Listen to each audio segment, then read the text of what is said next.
Alors, nous sommes arrivés à parler un peu de l'attitude de Job envers sa famille, qui est dans le chapitre 4 de notre exposé, où nous cherchons à connaître qui était Job dans sa personne et dans ses attitudes envers différents sujets. Alors, maintenant, nous voyons que c'est un exemple pour nous, nous l'avons dit, pour que, alors que nous voyons que nos enfants sont aussi bien souvent dans des situations difficiles, que ce n'est pas facile toujours pour eux de se comporter avec leurs amis lorsqu'ils sont invités à des fêtes et autres, eh bien, des occasions pour nous de prier pour eux. Il était conscient que les fêtes présentaient un danger pour ses enfants, et puis c'est pour cela que il intercédait ou qu'il suppliait pour eux. Maintenant, nous considérons un autre aspect de ses attitudes, celle qu'il avait envers les plus faibles. C'est souvent une tentation pour quelqu'un qui est fort, qui est riche, qui est puissant, de laisser un peu les faibles de côté. Eh bien, ce n'était pas le cas de Job. Déjà, de son jeune âge, il a voulu aider les pauvres et les faibles. Eliphaz, donc un de ses amis, dit au chapitre 4, versets 3 et 4, Voici, tu as enseigné beaucoup, tu as fortifié les mains languissantes, tes paroles ont tenu droit celui qui chancelait, et tu as affermi les genoux qui ployaient. C'est beau de voir que cet homme qui devait être extrêmement occupé par ses affaires, eh bien, il ne négligeait pas le fait d'aider ceux qui avaient des problèmes. Il est dit que les mains languissantes, donc ça veut dire ceux qui perdaient leur force ou qui avaient de la peine à aller de l'avant, eh bien, il a aidé en les fortifiant. Et par ses paroles d'encouragement, ceux qui chancelaient, c'est-à-dire ceux qui faiblissaient, eh bien, qui risquaient de tomber, c'est lui qui a aidé à les tenir droits. Quel exemple aussi pour nous? Est-ce que nous essayons aussi autour de nous d'encourager ceux qui sont sur le point de tomber parce qu'il y a tellement de problèmes dans leur vie? Les genoux qui ployaient, ça, c'est plutôt les personnes qui ont un lourd fardeau sur eux. Ça peut être un fardeau de famille, un fardeau de santé, un fardeau financier, un fardeau professionnel, différentes possibilités que nous pouvons imaginer. Eh bien, Job, il a vu ces gens qui ployaient sous un fardeau et il les a affermis. Euh, il est dit aussi qu'il a enseigné beaucoup. Donc, même si à l'époque, il n'y avait pas la Bible que nous avons, eh bien, les connaissances qu'il avait, il les partageait pour aider les autres. Un autre verset, au chapitre 29, J'étais moi les yeux de l'aveugle et les pieds du boiteux. J'étais un père pour les pauvres et j'examinais la cause de celui qui m'était inconnu. Là, on voit quatre catégories de personnes. Des aveugles. Alors lui les conduisait, il favorisait qu'ils puissent quand même se débrouiller dans la vie, puisqu'il voyait à leur place quasiment. Il, euh, il y avait aussi ceux qui boitaient. À l'époque, il n'y avait certainement pas toutes les aides de l'État, ni les possibilités d'avoir un travail administratif. Le travail était physique essentiellement à l'époque. Eh bien, ceux qui avaient des problèmes et qui boitaient, eh bien, il les aidait aussi. Ceux qui étaient pauvres, il était comme un père pour eux, c'est-à-dire de subvenir à leurs besoins. Et puis, quatrième catégorie, aussi des gens qui ne connaissaient pas. On peut comprendre qu'on aide des proches, mais des inconnus, on a plus de peine peut-être. Mais là, il examinait aussi ce qui était peut-être une revendication de quelqu'un qui ne connaissait pas. Au chapitre 31, encore une autre mention de son comportement envers les faibles. Si j'ai refusé aux misérables leurs désirs, si j'ai fait défaillir les yeux de la veuve, si j'ai mangé seul mon morceau et que l'orphelin n'en ait pas mangé, si j'ai vu quelqu'un périr faute de vêtements, et qu'il ne se soit pas réchauffé avec la toison de mes agneaux, que mon épaule se démette de sa jointure et que mon bras cassé se détache de l'os. On voit que Job avait des expressions fortes et il souligne aussi dans le détail ce qu'il faisait. Ceux qui étaient misérables et qui étaient complètement délaissés, eh bien, il essayait de répondre à leurs désirs, à leurs besoins. Et lorsqu'il voyait une veuve qui le suppliait peut-être de son regard de l'aider, eh bien, il n'a pas voulu détourner les yeux et faire semblant de rien. L'orphelin, eh bien, il essayait de partager aussi. Il n'aurait pas accepté de manger seul en voyant qu'un orphelin n'avait rien à manger. Et puis, un autre point qui rappelle aussi ces circonstances climatiques dans lesquelles vivait Job à l'époque, eh bien, il donnait aussi les peaux de brebis pour se réchauffer à ceux qui en avaient besoin. Nous continuons avec son attitude envers les faibles. Il était aussi compatissant. C'est pas simplement qu'il voulait se donner bonne conscience en aidant les autres, mais on voit que son cœur était aussi touché. Chapitre 30, verset 25. N'ai-je pas pleuré sur celui pour qui les temps étaient durs? Et mon âme n'a-t-elle pas été attristée pour le pauvre? Donc, ce n'était pas simplement des bonnes actions d'un club Rotary ou autre qui se donne peut-être parfois un peu bonne conscience en aidant des organismes humanitaires. Mais son âme elle-même était touchée et peinée par ceux qui souffraient et pour qui les temps étaient durs. On le voit aussi hospitalier. Lorsque quelqu'un passait, il n'avait pas les hôtels comme aujourd'hui, eh bien, il ouvrait sa porte pour un étranger qui passait pour qu'il puisse trouver un gîte. Aussi, un encouragement pour chacun de nous d'être compatissant sur ceux qui souffrent, mais aussi hospitalier lorsque l'occasion se présente. Et c'est toujours positif de pouvoir s'inviter les uns les autres, surtout dans une communauté chrétienne locale.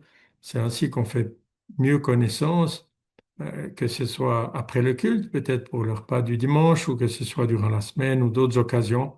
N'oublions pas de nous inviter dans la mesure de nos possibilités, naturellement. Il n'y a pas besoin que ce soit un festin et pour passer quelques moments avec un autre pour mieux le connaître et surtout, naturellement, les frères et sœurs dans la foi. Maintenant, il y a encore des versets qui nous parlent de son attitude envers les méchants. Alors, son amour de la justice faisait que pour lui, c'était très important aussi euh, que la justice soit rendue. Et il exprime d'une manière très vive au chapitre 29, verset 17, et je brisais la mâchoire de l'inique, et d'entre ses dents j'arrachais la proie.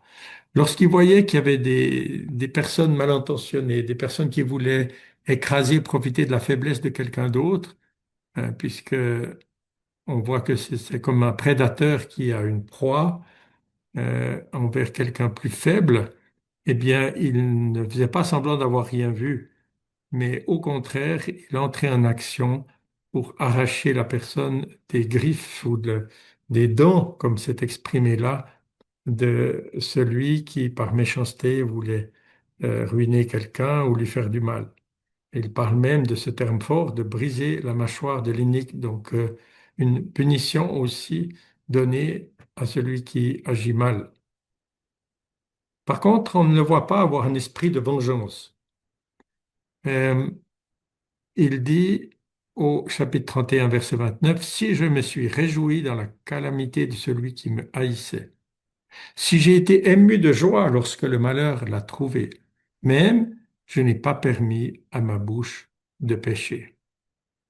Donc on voit qu'il y avait des gens qui le détestaient aussi. Et on ne sait pas pourquoi, puisqu'il faisait tellement de bien aux uns et aux autres. Mais on peut imaginer aussi, parce que malheureusement, il y a un phénomène humain dans le vieil homme qui se manifeste malheureusement souvent, c'est la jalousie. C'est-à-dire que si quelqu'un il semble qu'il va bien, que ce soit dans sa santé, que ce soit financièrement, dans sa famille, professionnellement ou autre, eh bien, il peut vite naître en nous des sentiments de jalousie, qui fait que ça peut nous amener à ne pas apprécier la personne, même si on devrait le faire. Eh bien, il y avait certainement aussi de la jalousie envers Job. Eh bien, si ces gens qui le détestaient subissaient quelque mal, eh bien, peut-être qu'il aurait eu tendance, Job, à s'en réjouir ou à dire bien fait pour lui. Mais non, cela aussi, il se retient de penser de cela, de n'avoir pas de pensée de joie et d'avoir des paroles qu'il considère comme un péché. Je n'ai pas permis à ma bouche de pécher. Donc, même si peut-être la personne méritait le malheur qu'elle avait eu, eh bien, il ne s'est pas laissé aller à cet état d'esprit de vengeance. Son attitude maintenant envers l'idolâtrie. Alors, on a aussi un verset important dans le chapitre 31, versets 26 à 27. Si j'ai vu le soleil quand il brillait, et la lune quand elle marchait dans sa splendeur, et que mon cœur ait été séduit en secret, cela aussi serait une iniquité punissable par le juge, car j'aurais renié le Dieu qui est en haut. Alors ce verset comporte plusieurs aspects intéressants. Déjà, on voit qu'il y avait ce danger pour les êtres humains de l'époque d'être impressionnés par la force du soleil quand il brille, ou par la beauté de la lune en pleine nuit quand elle brille. Mais c'était naturellement faux, ils s'en rendaient compte d'en faire un objet d'adoration, ce qui devait probablement être déjà le cas pour un certain nombre de personnes dans cette région. Et il parle d'une séduction, une envie comme d'adorer ce soleil ou cette lune. Mais il indique que c'était une iniquité punissable par le juge. Ça veut dire que les autorités du pays, notamment les juges, pouvaient punir ceux qui pratiquaient l'idolâtrie. C'était quelque chose de défendu à l'époque. Et lui, il dit que si ça l'avait atteint, cette tentation d'admirer tellement le soleil ou la lune pour se prosterner devant, eh bien, ça aurait été renier le Dieu qui est en haut. Il savait très bien qu'il y avait un seul Dieu créateur. Et ça, c'est une belle chose. Une chose intéressante aussi, parce que dans l'histoire, on apprend qu'il y avait d'abord du polythéisme, on adorait plein de dieux, on adorait la nature, et c'est seulement à partir de Moïse que le monothéisme aurait été introduit dans le judaïsme et puis ensuite le christianisme et l'islam. Mais ce livre de Job nous montre bien que à son époque, c'était la conscience, pas forcément l'adoration, mais la connaissance d'un seul Dieu qui prévalait, et non pas un polythéisme et une adoration des éléments de la nature ou de plusieurs dieux. Ce qui est aussi intéressant, c'est qu'il souligne le soleil et la lune. On sait que dans ces pays du Proche-Orient, la lune était très importante et était adorée il y a plusieurs siècles. Le reste qui subsiste encore de cette adoration de la lune se trouve sur plusieurs drapeaux des pays de ces régions. Cette lune qu'on a adorée autrefois. Le soleil, quant à lui, était aussi adoré, notamment à Babylone. Il semble que d'ailleurs l'habitude des moines du Moyen Âge de se tondre le crâne pour qu'il reste seulement des cheveux tout autour, ça a été emprunté aux prêtres de Babylone qui, dans leur adoration du soleil, se rasaient justement le haut de la tête. Donc, cette idolâtrie du soleil et de la lune était quelque chose qui commençait déjà, en tout cas du temps de Job, peu après le déluge, mais qui était encore puni comme quelque chose de grave. Maintenant, son attitude envers les biens matériels, puisque il nous est indiqué au premier chapitre qu'il était très riche. Alors, ce n'est pas pour autant qu'il se confiait dans ses richesses. Au chapitre 31, verset 24, nous lisons, si j'ai mis ma confiance dans l'or, si j'ai dit à l'orphin, c'est à toi que je me fie, si je me suis réjoui de ce que mes biens étaient grands, et de ce que ma main avait beaucoup acquis.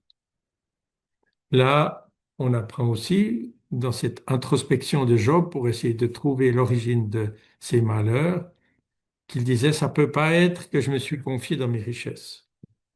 Déjà, on voit que ces richesses, c'était pas un héritage, c'était son travail, ce que ma main avait beaucoup acquis. Donc, il avait beaucoup travaillé pour obtenir cette richesse et ces biens matériels. Mais c'est pas pour autant qu'il mettait sa confiance dans l'or qu'il gagnait avec ses ventes de troupeaux et autres. Il avait beaucoup d'or et même de l'or fin, donc de l'or de qualité, mais c'est pas pour autant qu'il allait se confier dans cet or. Et c'est un danger de chaque être humain dans ce monde de se dire je me confie dans les biens matériels que j'ai et de se croire à l'abri pour autant. Naturellement, comme croyants, nous sommes euh, encouragés à mettre notre confiance dans le Seigneur et non pas dans les choses de cette vie. Mais Job, avec l'absence de Bible qu'il avait, contrairement à nous, eh bien, nous voyons qu'il avait conscience de ce danger de se confier dans ses richesses. Maintenant, son attitude envers les femmes, pour terminer ce portrait de Job en quelque sorte, après les versets que nous lisons dans son livre, eh bien, il y a aussi quelque chose d'intéressant. Il n'est pas du tout parlé de concubines. On sait qu'à l'époque des patriarches, eh bien, il y avait bien des personnes riches qui avaient plusieurs femmes. Eh bien, lui n'en a qu'une seule. Il n'est pas du tout mentionné de concubine. Et puis aussi un enseignement et un exemple pour nous, c'est son respect envers sa femme. Même quand elle le conseille très mal, puisque sa femme, en voyant tous ses malheurs, lui dit de maudire Dieu, on ne va pas euh, la juger, parce que si elle craque, on peut le comprendre. Le fait de perdre un enfant, c'est déjà très dur, mais de perdre ses 10 enfants d'un coup, lorsque la maison s'écroule sur eux, c'est extrêmement douloureux pour tout parent et notamment pour une mère. Mais ensuite, de voir son mari qui perd tous ses biens et qui est en plus frappé d'une grave maladie, d'ulcère, et on comprend qu'elle ait eu des paroles qui allaient probablement plus loin que ce qu'elle aurait voulu. Mais Job ne lui dit pas tu es complètement folle. Au contraire, il le dit indirectement que ce n'est pas bien ce qu'elle dit. Il ne la traite pas d'insensée, mais il lui dit tu parles comme parlerait une insensée. Voilà aussi un exemple dans l'histoire de la peinture d'un certain Georges de la Tour, qui a vécu au XVIIe siècle et qui a représenté, frappé par l'histoire de Job, Job raillé par sa femme.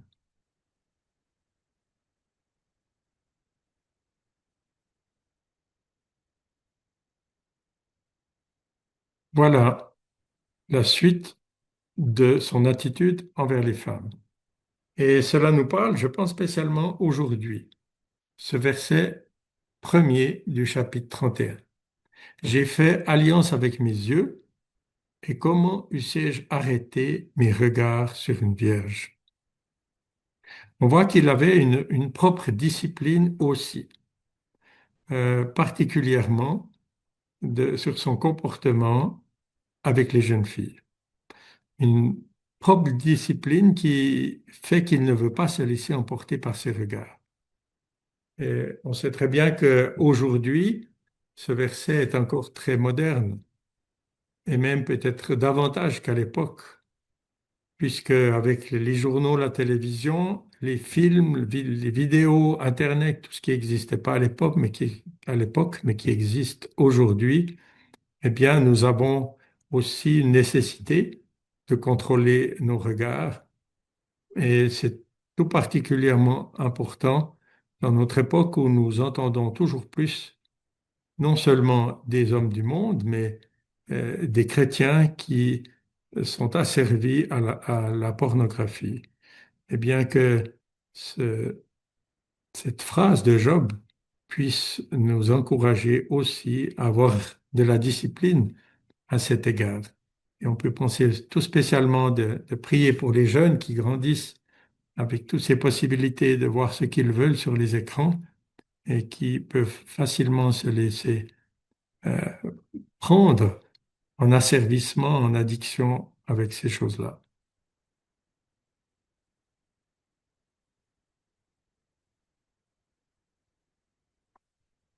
Ensuite, l'adultère. Il est aussi attentif à ne pas se laisser séduire par une autre femme ou entreprendre quelque chose. Il dit que c'est pour la voir et commencer une relation avec elle. Il dit que c'est une infamie.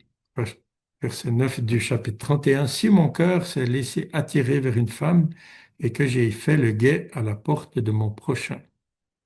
Donc, toute tentative pour s'approcher et séduire une autre femme que la sienne est clairement indiquée par Job comme quelque chose de grave aussi, une infamie. C'est intéressant aussi, on l'a vu, que c'était à l'époque puni par les juges, l'adultère. Donc on voit une discipline dans ses regards, dans son cœur, dans le fond des pensées, dans ses actes. Maintenant, nous arrivons à la conclusion de ce portrait, d'après le livre de Job et de ce que nous y avons trouvé, de sa personne. Donc, c'est un personnage très conséquent, qui agit au plus près de sa conscience, qui est exemplaire en toutes choses. Alors qu'il n'y avait encore aucune écriture sainte, il n'a pas connaissance même des livres de Moïse. C'est le cas d'un homme d'aujourd'hui d'ailleurs qui n'a jamais eu de contact avec la Bible. Nous nous posons des fois cette question, qu'adviendra-t-il de ceux qui n'ont jamais connu la Bible, qui n'ont jamais entendu l'Évangile, qui n'ont jamais une Bible, un écrit, un Évangile entre les mains, qui ne savent pas lire, qui n'ont jamais entendu, etc. Eh bien là, nous avons un exemple d'une personne qui n'avait rien de tout cela, mais qui, comme tous les êtres humains, était responsable de rechercher ce qui était droit et ce qui était juste et de s'attendre à Dieu. On peut dire que nul ne méritait moins de souffrir que lui, et pourtant peut-être personne ou presque n'a souffert autant que lui. On ne parle pas naturellement de notre Seigneur, mais les souffrances se sont abattues en quantité terrible sur lui. Ceci nous montre déjà là que l'évangile selon lequel si on fait le bien, eh bien tout se passera bien pour nous, ne joue pas. Ce n'est pas parce que on souffre qu'il y a automatiquement une faute que nous avons commise. Naturellement, le Seigneur peut utiliser des souffrances pour nous discipliner, pour nous amener euh, à reconnaître telle ou telle voie d'égarement, mais on ne peut pas du tout généraliser cela. Le- les évangiles nous montrent aussi clairement, les épîtres de même, qu'on ne peut pas faire un lien direct entre la souffrance et des fautes de tel ou tel croyant. Voilà, nous avons terminé avec ce portrait de Job lui-même, selon ce que nous parle ce livre. Maintenant, nous n'allons pas nous pencher dans le détail de tout ce livre, mais nous allons voir un petit résumé de ce livre et comment il est structuré.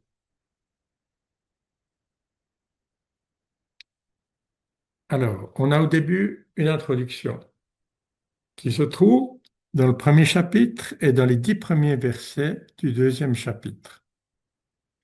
Là, nous voyons la situation de Job au départ. Puis nous sommes transportés de la terre au ciel. Le ciel est ouvert comme rarement dans la Bible et d'une manière remarquable avec cette discussion entre Dieu et Satan.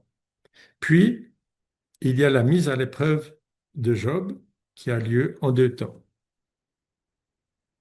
Premier temps, c'est bien, et ses enfants, deuxième temps, sa maladie. Puis, depuis le verset 11 du chapitre 2 jusqu'au chapitre 31, le verset 40, nous voyons Job qui est accablé par ses souffrances et qui désire mourir. Nous voyons l'arrivée de ses amis, ces trois amis qui arrivent de plus ou moins loin. On voit que c'est des personnages importants qui ont eu connaissance de Job dans le passé, qui sont décrits comme des amis. En voyant cette détresse terrible, ils ont entendu parler, ils sont venus rapidement, mais pendant plusieurs jours, ils ne vont rien dire parce qu'ils ne savent pas quoi dire. Mais l'un après l'autre, ils vont commencer des discours pour essayer de comprendre ce qui arrive à Job et pourquoi cela lui arrive. Cela s'est présenté en trois cycles de discours, un ami après l'autre, et puis chaque fois il y a la réponse de Job. À la fin, il y a encore la dernière défense de Job qui n'a pas été aidée, qui n'a pas été convaincue par ses amis qui cherchent à trouver l'erreur, la faute, le- la déviation qu'aurait commise Job dans son parcours pour être puni de la sorte. C'est la manière dont il considère ce qui est arrivé, la cause de ce qui est arrivé à Job. Puis, nous avons Élihu, le quatrième ami, qui entre en scène et il fait quatre discours aux trois amis et à Job. Cela a lieu dans les chapitres 32 à 37. Enfin, au chapitre 38, et cela jusqu'au verset 9 du chapitre 42, Dieu rompt le silence et répond à Job. Mais il ne répond pas à Job en lui donnant des explications doctrinaux-théologiques compliquées. Au contraire, c'est une forme de défi. Il va lui-même poser des questions à Job. Puis nous voyons la réaction de Job qui comprend enfin ce qui lui arrive et pourquoi. Il se repent de sa propre justice et ensuite Dieu fait aussi des reproches à ses trois amis qui n'avaient pas pu comprendre vraiment ce qui arrivait et qui s'étaient trompés. Pas de reproche à Élihu qui avait compris aussi que le problème de Job, c'était qu'il était concentré sur lui dans sa propre justice.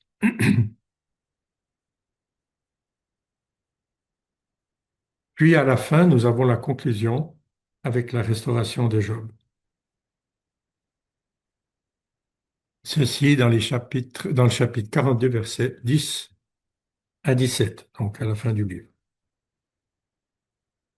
Alors, nous arrivons maintenant sur ce point particulier de la structure en chiasme. Jusqu'à ce que je lise ces différents commentaires, j'avais vaguement peut-être entendu parler de chiasme, mais je ne savais pas trop ce que c'était. J'imagine que pour plusieurs d'entre vous, ça ne vous parle pas non plus énormément. Eh bien, il s'agit en fait d'une symétrie inversée, comme le chiasma optique. Donc, ce qui se passe dans le phénomène de la vision, de notre vue. Alors, je vais essayer d'expliquer cela. Je m'excuse déjà si je ne suis pas assez clair, c'est pas tout à fait simple. Et en plus, il y a un ou plusieurs médecins qui nous écoutent, alors il saura peut-être mieux expliquer ou pourra me corriger.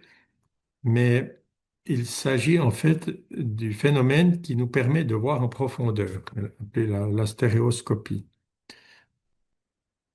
Alors voilà une image qui représente ce que nous sommes dans notre vision, dans notre tête, nos deux yeux qui sont reliés par le nerf optique à notre cerveau, mais de manière croisée. C'est-à-dire que l'œil droit est relié à la partie gauche par le nerf optique et l'œil gauche à la partie droite de notre cerveau. Et cela représente une symétrie inversée. De la même manière, nous avons dans ce livre une structure en symétrie inversée, comme un miroir qui est inversé. Alors, nous avons parlé de la structure du livre de Job. Nous avons d'abord, au début, la prospérité. Puis, nous avons toutes ces attaques de Satan et ces grandes souffrances qui s'abattent sur Job. Troisièmement, nous avons ces trois amis qui arrivent, mais qui l'accablent au lieu de trouver vraiment le problème et de l'encourager. Ils lui disent, tu as payé, tu payes maintenant tes fautes passées. Il y a bien une faute que tu as dû commettre qui t'a amené dans cet état-là. Donc, un miroir par rapport à ce qui va suivre, trois parties ensuite, c'est-à-dire le quatrième ami, Élihu, qui lui, au contraire, comprend ce que Dieu fait avec Job comme travail, qui l'aide et lui montre le chemin vers la délivrance. En miroir aux attaques de Satan, nous voyons Dieu qui se révèle à lui. Et à la fin, en miroir à la première prospérité, nous avons la deuxième prospérité où Job reçoit tout à double, ce qui est extraordinaire. Il nous montre que dans la souffrance, Dieu a un but, il désire nous apprendre quelque chose. C'est toujours facile pour le dire lorsqu'on est à l'extérieur de la souffrance, comme pour ses amis qui ont de la peine à aider, mais lorsqu'on est à l'intérieur, au fond de la souffrance, comme l'était Job, c'est quelque chose de particulièrement pénible et douloureux. Mais il faut savoir que même si on a l'impression que Dieu fait silence, comme c'était le cas tout un temps pour Job, eh bien Dieu, il sait ce qui se passe, et il y aura un moment où il va se révéler et donner la réponse et nous bénir. Voilà, maintenant nous en avons terminé avec cette structure et ce résumé du livre de Job. Nous pouvons encore un moment, je pense, nous concentrer sur le début de ce chapitre 6, où nous allons maintenant entrer plus profondément dans les thèmes principaux de ce livre. Premier thème, deuxième thème, troisième thème. On va en prendre trois l'un après l'autre. Et puis, c'est de manière étonnante que ce récit nous montre, avant qu'il y ait la loi qui a été donnée aux hommes par Moïse, au peuple d'Israël, avant qu'il y ait l'évangile qui nous montre aussi le salut en Jésus-Christ, avant les épîtres qui nous expliquent tout cela, eh bien, nous avons déjà dans ce très vieux livre ce qu'est le salut et l'affranchissement. Qui n'a pas vécu des moments de découragement, avec l'impression que tout ce à quoi nous avons renoncé pour vivre une vie chrétienne était inutile, puisque nous avons tel ou tel problème, épreuve qui nous pèse. À nouveau, la Bible nous avertit, si on devient chrétien, on aura des épreuves. Elle ne nous dit pas, devenez chrétien, vous allez trouver un travail, vous allez résoudre vos problèmes financiers, vous allez être en bonne santé, vous allez avoir une belle famille. Non, on est averti que nous aurons des difficultés. Et cela peut conduire dans les cas où nous nous trouvons au fond d'une profonde souffrance, que nous pouvons nous poser des questions, mais je suis une vie chrétienne et pourtant j'ai bien des problèmes. Eh bien, ce livre nous parle tout spécialement. Ce livre de Job, où Dieu consacre par son esprit tous ces chapitres à l'interrogation de la souffrance. Nous allons considérer donc, dans cette sixième partie, trois thèmes principaux. La justification, problème de comment est-ce qu'un homme peut être justifié devant Dieu. Deuxième thème principal, qui est bien central, c'est la souffrance. Et troisième thème, l'affranchissement ou la libération de son propre moi. Alors nous commençons par la justification. C'est une question de base du livre. Est-ce que l'homme qui est juste et intègre dans ses voies pourra posséder en lui-même la justice et se maintenir devant Dieu en présence de la puissance du mal? Donc on voit un homme qui est intègre. Est-ce qu'il peut pour autant se tenir devant Dieu alors qu'il est attaqué par le mal? Et ça, c'est l'erreur fondamentale dans laquelle se trouvait Job. Il pensait, je suis juste. Il dit, au verset 6 du chapitre 26, je tiendrai ferme ma justice. Alors que là, il est dans la souffrance depuis un moment et que ses amis l'accusent d'avoir fait des fautes. Il répond, je tiendrai ferme ma justice. Je n'en ferai pas abandon. Mon cœur ne me reproche aucun de mes jours. Donc on peut voir, c'est d'ailleurs remarquable d'une certaine façon, que déjà, quand il était petit, quand il était un jeune enfant, eh bien, il cherchait à être parfaitement juste. Puisqu'il dit, aucun de ces jours, il ne voit pas en regardant en arrière dans sa vie de période ou de temps où il s'est éloigné de cette justice qu'il recherchait. Alors c'est à la fois magnifique et remarquable et un exemple incroyable, mais d'un autre côté, c'est justement précisément cette propre justice qui lui cachait de comprendre vraiment quelle était l'épreuve qu'il traversait.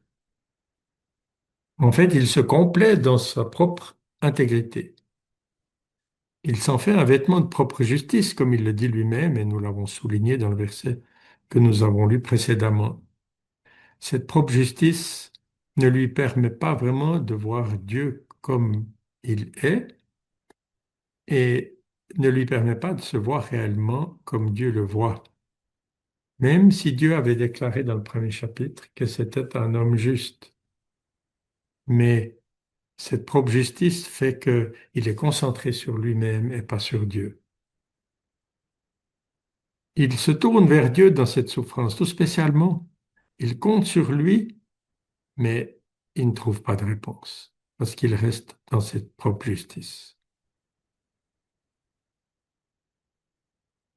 Alors il faut qu'il y ait une sorte de conversion de la religion du moi à la justice de Dieu. Je m'explique. Toutes les religions du monde essayent d'obtenir d'être agréé par Dieu en faisant de bonnes œuvres. On va agir bien et puis on sera accepté par un Dieu ou par une idole ou par telle ou telle croyance. Mais on est centré sur soi. Le bouddhisme, par exemple, essaye de s'abstenir de plein de bonnes choses pour penser être plus spirituel et obtenir une vraie euh, distance face aux maux de ce monde, au mal qui nous entoure. Alors on devient sensible, mais on est centré sur soi, tout le temps sur soi. Eh bien, c'est un exemple de religion. L'islam pense que si on fait beaucoup de bien, eh bien, à la fin, on sera pesé les mauvaises actions comme dans une balance en face des bonnes actions et que s'il y a plus de bonnes actions, on ira au paradis, sinon on ira en enfer. Et de nouveau, on est considéré sur ces bonnes actions à soi. C'est toutes les religions qui essayent d'une certaine façon de s'approcher du divin en faisant du bien, en se concentrant sur soi-même. Mais ce livre nous apprend aussi que si quelqu'un pouvait être vraiment justifié par les œuvres, eh bien, c'était bien Job qui avait fait tellement de bonnes actions. On en a vu quelque chose dans son portrait. Et ce livre nous montre aussi que même le plus juste des hommes ne peut se justifier par lui-même pour être agréé par Dieu. C'est bien ce que nous dit de manière très claire l'Évangile. Nous savons aussi ce qu'il y avait chez les pharisiens qui pensaient faire le bien, mais qui au-dedans d'eux avaient beaucoup de mauvaises pensées. Ce qui n'était pas d'ailleurs le cas de Job. Il avait vraiment la volonté d'être droit et de faire le bien pour Dieu. Mais même lui ne pouvait pas être justifié par lui-même. Et c'est ça que tout homme doit apprendre pour avoir cette porte ouverte, cet accès à Dieu. C'est ça dont nous parle l'Évangile. Euh, Ce n'est naturellement qu'à la venue du Seigneur Jésus qu'on va comprendre cela pleinement, mais déjà dans ce livre, on voit un homme ne peut pas être justifié par lui-même pour prétendre être dans la présence de Dieu pour l'éternité. Deux phrases intéressantes. Si Dieu est notre juge, on ne peut être sauvé, parce qu'effectivement, on a tous fait des fautes. Donc, si Dieu nous juge, même un homme comme Job ne peut pas être sauvé. Par contre, si Dieu est notre justificateur, et ça, il l'a été lorsque nous croyons en Jésus-Christ par son œuvre à la croix, alors on ne peut pas être perdu. On ne peut pas être sauvé si Dieu est notre juge, mais si Dieu nous justifie, eh bien on ne peut pas être perdu. C'est donc seul Dieu qui peut justifier l'homme, et l'homme doit le reconnaître, sinon il n'y a pas de salut. Et c'est valable pour toute l'humanité depuis que les hommes ont chuté. Donc il y a cette justification par Dieu lorsqu'on reconnaît qu'on ne peut rien faire pour mériter son salut. Je ne suis rien. C'est à cela que l'on doit arriver. Et lorsqu'on regarde alors à Dieu et qu'on s'attend à lui avec foi, alors seulement Dieu peut justifier. Job, il n'avait ni la loi qu'ont eu les Juifs par la suite, par Moïse, ni l'évangile que nous avons, nous, entre les mains, mais Dieu l'a quand même amené au salut. Donc, à nouveau, comme je l'ai souligné auparavant, c'est un exemple pour tous ceux qui n'ont jamais entendu le message biblique, mais qui peuvent être justifiés de la même manière que Job l'a été. Premièrement, reconnaître l'existence de Dieu et sa grandeur en voyant la création. C'est d'ailleurs sur la création, nous le verrons après, que Dieu a mis l'accent pour montrer à Job sa propre puissance. C'est ce que nous voyons dans le premier chapitre de l'Épître aux Romains.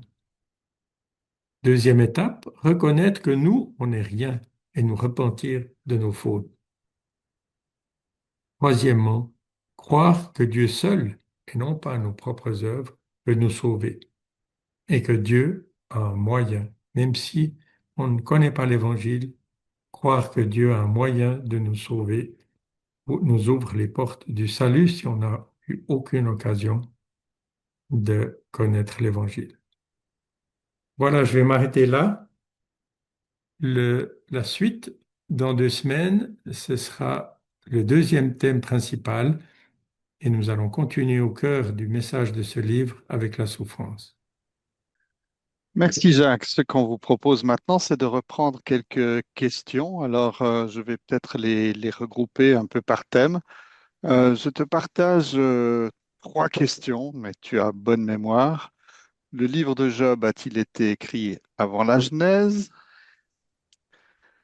Les récits sur Job ont été trouvés dans quelle langue? Et puis, euh, une troisième question par rapport à l'écriture de ce livre. Puisqu'à la fin du livre, on voit que Job vit encore 140 ans et puis meurt. Qui a écrit ce livre? Pour autant qu'on ait des réponses. Donc, une question avant la Genèse. Alors, la Genèse n'a certainement pas été écrite en une fois, puisqu'elle nous relate des événements qui parlent de la création du monde et qui vont jusqu'à l'histoire de Joseph. Et Joseph, donc, c'est la fin de l'âge des patriarches. Alors, la Genèse a certainement été écrite en plusieurs fois. Il semble que les premiers chapitres de la Genèse qui nous parlent des événements qui ont eu lieu avant le déluge, il semble qu'ils auraient été écrits, on ne sait pas par qui, peut-être l'un après l'autre par des croyants dont la généalogie nous est rapportée dans les premiers chapitres de la Genèse, et qui auraient été écrits sur des tablettes, comme on écrivait à l'époque, des tablettes d'argile qui étaient durcies, et puis que Noé les aurait emportées avec lui dans l'arche.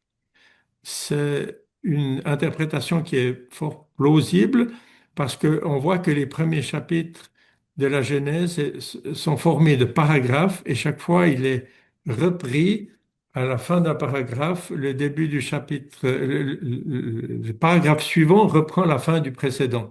Donc c'est possible que chaque tablette ait donné ainsi une suite à l'écriture des premiers chapitres de la Genèse. j'avais souligné que on ne voit pas d'allusion aux événements qui sont situés après Genèse 11. Donc, c'est très possible que le livre de Job ait été écrit un peu à cette période des patriarches d'après le déluge. Donc, pour être aussi précis dans les événements qui sont décrits, dans la situation de la société à l'époque, des personnages avec leur nom, avec leur provenance, la ville d'où ils venaient, etc. Donc, c'est certainement été écrit par quelqu'un et probablement par Job lui-même à l'époque où ces événements ont été vécus. Maintenant, jusqu'à Moïse, on a quelques siècles, puisque Moïse, c'est peut-être 1500 ans, 1600 ans avant notre ère, alors que Job, c'est peut-être 2100, 2200 ans avant. Donc on a un demi-millénaire, plus ou moins, de distance. Donc ce livre aura été écrit, le Proche-Orient a très tôt des récits qui sont consignés par écrit, contrairement à la tradition orale qui est l'habitude en Afrique. Au Proche-Orient, il y a eu très vite des écrits très anciens. Donc, on peut très bien penser que cette histoire de Job a frappé les gens de l'époque, qu'ils ont été conservés de manière précise, recopiés peut-être, et que Moïse, en étant 40 ans à Madian, on a eu connaissance qu'il l'a eu, qu'il a compris que c'était un livre que Dieu voulait qu'il ajoute à ce qu'il écrivait ensuite dans le Pentateuque. Et on pense que c'est Moïse qui ensuite, c'est la tradition judaïque, donc avec la connaissance des Israélites au fil des siècles, qui rapporte cela et on peut tout à fait le considérer comme étant quelque chose de valable. Donc, écrit environ en 2200, peut-être 2100 avant notre ère, mais ensuite formé plus précisément par Moïse sous l'action du Saint-Esprit pour l'intégrer à la Bible comme nous l'avons aujourd'hui. Donc ça, c'est pour la réponse pour l'époque et puis par rapport à la Genèse. Donc le livre a été écrit après les premiers chapitres de la Genèse, mais probablement avant tout ce qui nous est relaté par Abraham. Alors la D'accord. Bon, suite. ça ouvre toutes sortes de questions par rapport à l'écriture et tout ça. Mais maintenant, par rapport aux documents que l'on a, euh, les, les textes ont été trouvés dans quelle langue? Alors on dit que ce texte est écrit dans un hébreu très ancien.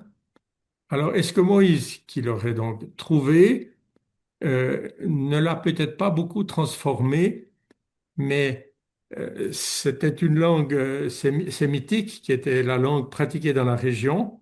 Il ne semble pas que Moïse, naturellement, Moïse a été élevé dans la tradition des Égyptiens. Et c'est tout un gros débat par rapport à la langue elle-même et l'écriture aussi.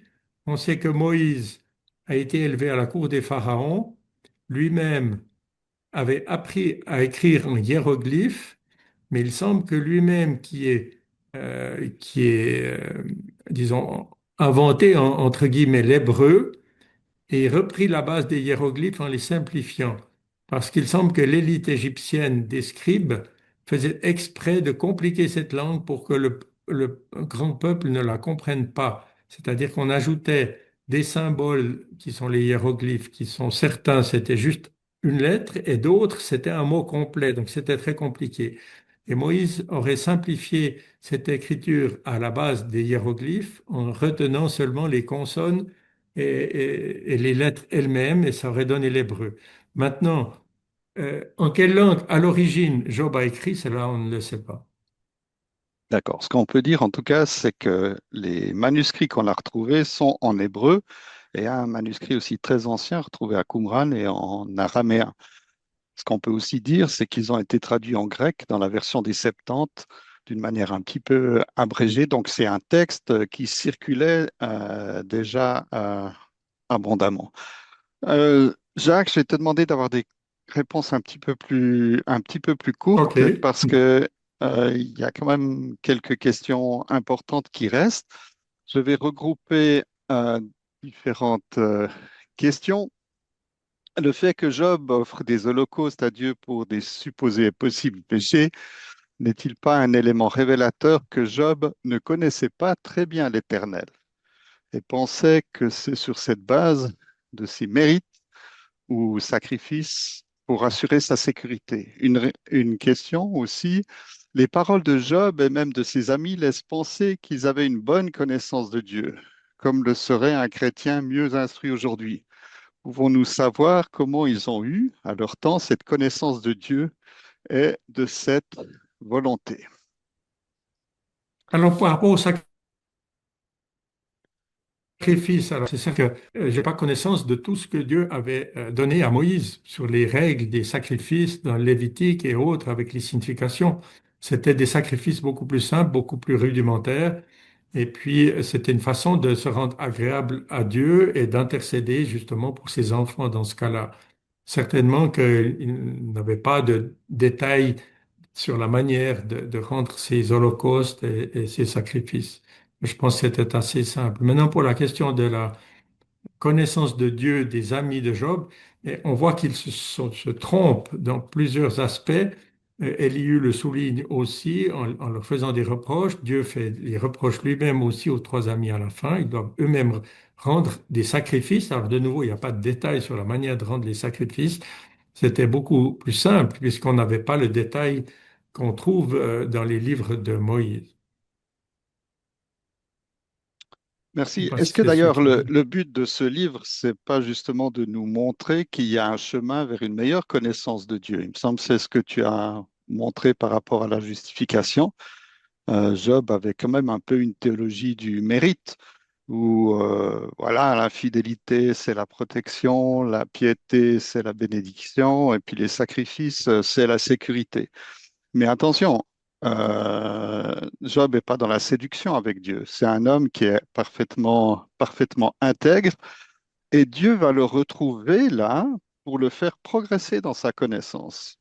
Euh, et c'est ça que je trouve, moi, intéressant, c'est que malgré toute une forme de perfection de Job, malgré sa piété, eh bien, on peut progresser dans notre connaissance de Dieu. Et je crois que si on a ce désir sincère, Dieu s'approche toujours de nous pour se révéler. Par rapport aux holocaustes, on n'est pas surpris que Job ait une certaine connaissance de Dieu. Dieu n'a pas réservé une révélation juste à Israël. On trouve des personnages qui traversent un peu la Genèse aussi, qui ont une forme de connaissance de Dieu. On ne sait pas d'où ils arrivent, on ne sait pas comment, mais en tout cas, ce ne sont pas des païens. Et ils n'ont pas une manière de vivre païenne. Maintenant, on va regrouper.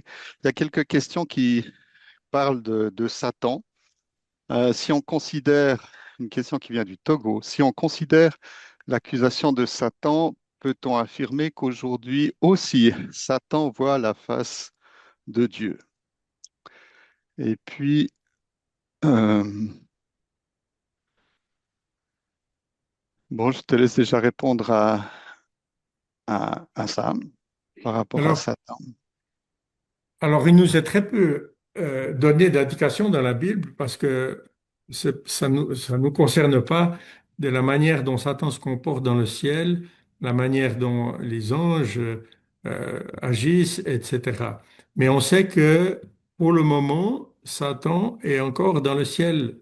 Il va sur la terre pour essayer de séduire les hommes et de les induire en erreur, mais il a l'accès au ciel.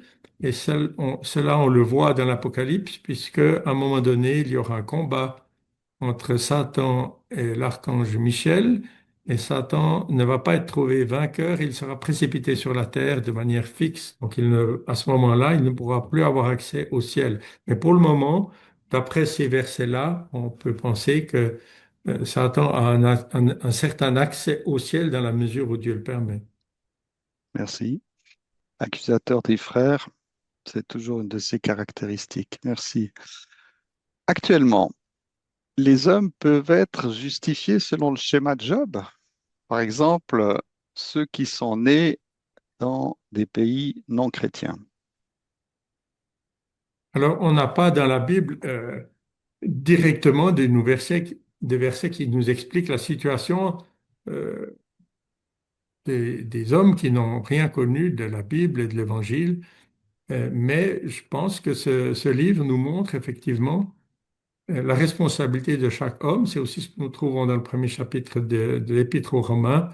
Personne ne peut dire je ne pouvais pas savoir, c'est pas ma faute, parce que chacun est responsable en voyant la création, de réaliser qu'il y a un créateur, en voyant sa manière d'agir et de penser ou de parler qu'il y a des fautes. Dieu nous a donné à tous une conscience. Et je pense qu'on peut prendre ce livre de Job comme exemple pour savoir que Dieu va aussi juger justement les gens qui n'auront pas eu connaissance de l'Évangile. D'accord. Est-ce qu'on a une idée en lisant le livre de Job, comment Job a rencontré Dieu et pourquoi il a une si forte foi? Alors, il y a ce verset justement qui est tellement important. J'avais eu connaissance de toi et maintenant mon œil t'a vu. Donc, ça montre qu'il avait une connaissance assez limitée au début, assez distante, connaissance qui venait peut-être de ses parents, de générations, de ce qu'il avait entendu, peut-être de ce que Noé avait transmis après par ses enfants. Mais elle était limitée, cette connaissance, il le dit lui-même. Par contre, après son expérience, on voit qu'il comprend beaucoup mieux qui est Dieu.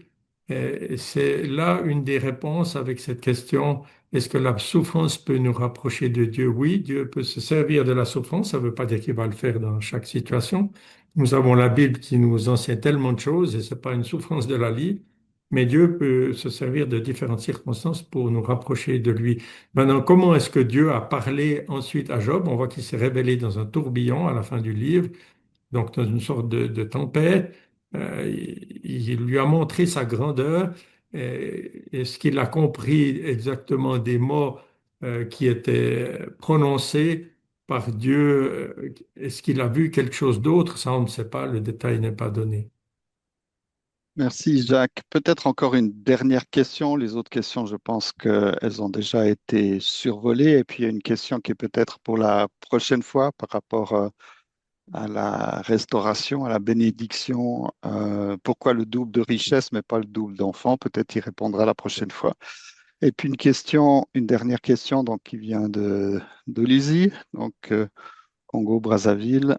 Je suis très encouragé. Ma question est pourquoi les paroles d'Éliphaz semblent comme celles des moqueurs de Christ sur la croix? Les paroles d'Eliphaz comme des moqueurs. Il faudrait voir quelles paroles exactes. Alors, ils ont chacun leur caractère. On va voir un tout petit peu la prochaine fois. Chacun de ces trois amis de Job a une certaine approche un peu différente. Il y en a un qui est plus légaliste, un autre qui est plus à faire des reproches, de culpabilisation. Enfin, il faudrait peut-être moqueur. Je ne pense pas qu'ils se sont vraiment moqués de Job parce qu'ils l'ont vu vraiment souffrir et ce sont quand même des amis. Mais progressivement, au début, ils y vont un petit peu indirectement, puis ensuite, ils insistent, comme ils voient que Job persiste dans le fait de dire je n'ai pas fait de faute, alors ils insistent pour comme forcer les choses, et certaines phrases sont effectivement tournées presque comme un peu de la moquerie, ou en tout cas des paroles dures envers leurs propres amis, parce qu'ils ne cèdent pas devant ce qu'ils pensent être juste, c'est-à-dire le culpabiliser.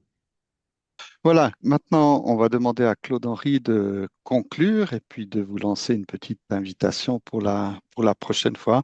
En tout cas, un grand merci à Jacques. On se réjouit de de continuer à t'écouter dans 2 semaines. Alors, merci beaucoup, Jacques, pour cette présentation. Merci de nous avoir introduit ce livre en nous montrant de manière assez précise la personne de Job. Je trouve intéressant quand on prend les différents versets dans tout le livre, qu'on arrive finalement à une image de la personne de Job assez précise. Et puis, ce qui me frappe toujours avec ce livre, c'est que même si, comme tu l'as dit, ce récit est très vieux, tu as parlé de plus de 4200 ans, on a aussi l'impression que ce livre décrit des situations que nous vivons aujourd'hui. Alors, c'est vraiment un livre qui, malgré son âge, malgré sa, sa distance par rapport à nous, est un livre qui peut nous parler. Dans ce récit, dans ce que tu as présenté jusqu'à présent, je suis aussi frappé par la manière dont Dieu conduit les choses. Euh, particulièrement marqué par la souveraineté de Dieu, par la toute-puissance de Dieu. On le voit dans le ciel, on le voit euh, au- au-dessus de toute chose, au-dessus de Satan. On voit Satan qui essaye de manipuler, de se moquer de Job, de le critiquer quelque part. Mais finalement, tout se retourne contre Satan. Et à la fin, on verra que c'est Dieu qui a le dernier mot et ce mot est magnifique. Ce que je remarque aussi, c'est que finalement, dans tout ce livre, tout ce que Job vit au travers de ses souffrances, c'est aussi, comme Kimo l'a dit un peu juste avant, une manière pour Dieu de le faire entrer dans une nouvelle connaissance de Dieu, de faire grandir sa connaissance, de le faire sortir de sa propre justice, de sa manière de percevoir les choses, et on le voit grandir toujours plus pour toujours mieux connaître Dieu. Et ça, c'est aussi quelque chose qui est peut-être important pour nous. On vit tous des choses, alors peut-être pas aussi dures que celles de Job, quoique dans certains endroits en Afrique, ça peut être aussi très, très dur. Mais finalement, est-ce qu'on ne devrait pas considérer un peu plus ces circonstances comme étant des éléments d'instruction de la part de Dieu pour nous faire grandir, pour nous faire mieux connaître Dieu, pour nous aider aussi à corriger nos défauts, à, à chaque jour grandir dans l'image de notre Seigneur Jésus. Alors merci pour cette présentation de ce livre de Job. On se réjouit pour la prochaine fois. Merci encore Jacques et nous souhaitons une très bonne soirée à chacun.